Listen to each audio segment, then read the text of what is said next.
Stevenson state-of-the-art service department is ready for your inspections. Volkswagens, Hondas, Acuras, Chevrolets, Toyotas, whatever you have, you bring it here, we can fix it. Whenever we come here for service, the service is always done correctly. We've never had to bring the car back a second time. With 4,000 square foot of parts inventory, 24 service bays, 16 factory-trained technicians, we're here to service your vehicle and fix it right the first time. Come and experience the Stevenson difference for yourself.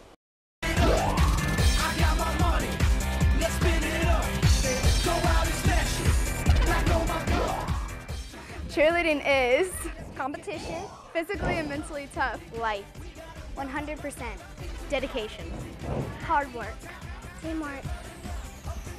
Cheerleading is Cheer Infinity All-Stars, yeah! National champion, the best you can't deny.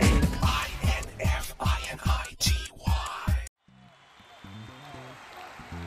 Welcome back to the Cape Fear Sports Report, driven by the Stevenson Automotive Group. Come on out to Hell's Kitchen here on Monday nights at 7 p.m. for Trivia from Hell. Speaking of hell, it was hell over there at UNCW looking for a new coach, but it seems like things are starting to calm down, huh, Jim? Yeah, that's right. People are buzzing in Wilmington over Buzz Peterson, and people are really excited he's in town. You've used that a couple times, I'm sure. I have. He's got a fantastic name.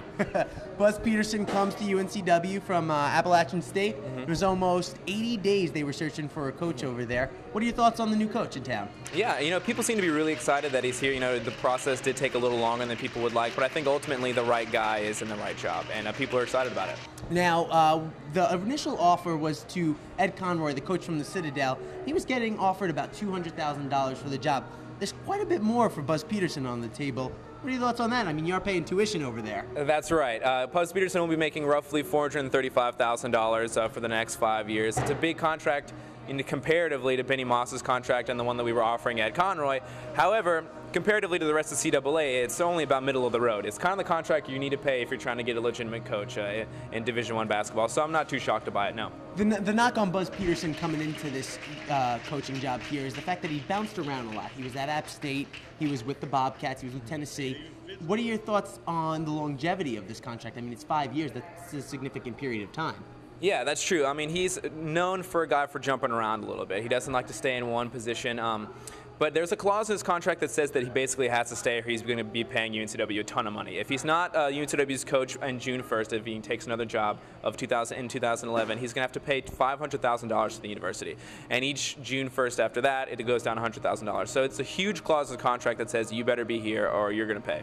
As we said, Buzz is coming from App State where he actually led them to 20-plus wins and really did a great coaching job over there. You got to give him credit for that. But the recruiting process here at UNCW might have been hurt with that big question mark about who's going to be coaching here.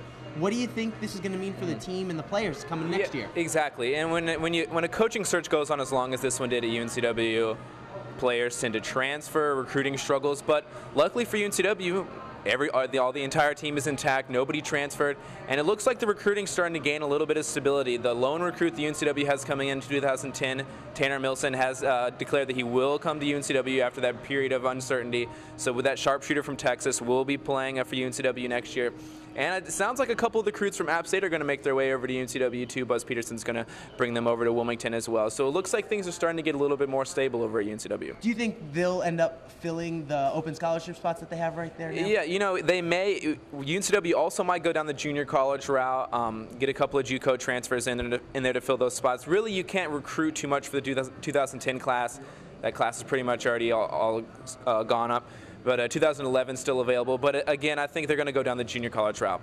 And as one coaching search ends, another one begins. Ann Hancock, the coach of the Lady Seahawks, won't have her contract renewed. What's the feeling around campus about that? Yeah, I mean, it obviously doesn't generate as much buzz as the men's coaching search does.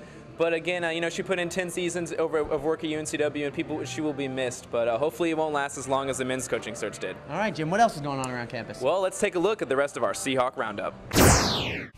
The Seahawks hosted Coastal Carolina on Wednesday, the 8th best team in the nation.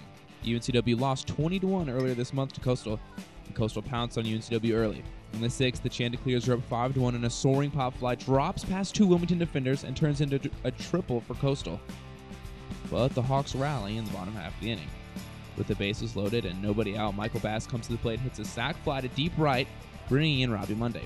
The Hawks cut the lead to 5-2. Bass went 1 for 3 on the day and raised his average to .312 for the season. The next batter is Cameron Cockman. He tries to lay a bunt down, but commits the cardinal sin of bunting and flies out into an inning-ending double play.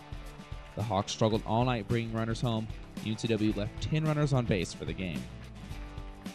In the 7th, the Seahawks are down 7-2, but catcher Cody Stanley comes up with 2 on and rips a double into left center, bringing in the run for the Hawks. Stanley finished the day 2 for 5. But Robbie Monday and Matt Holt would both strike out to end the threat and the inning.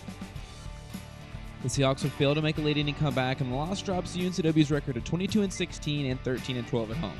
The Seahawks are currently 5th in the CAA with a 7-5 record in conference, but the Seahawks have an 8-game homestand over the next 2 weeks, including games against ECU, VCU, Elon, and Georgia State.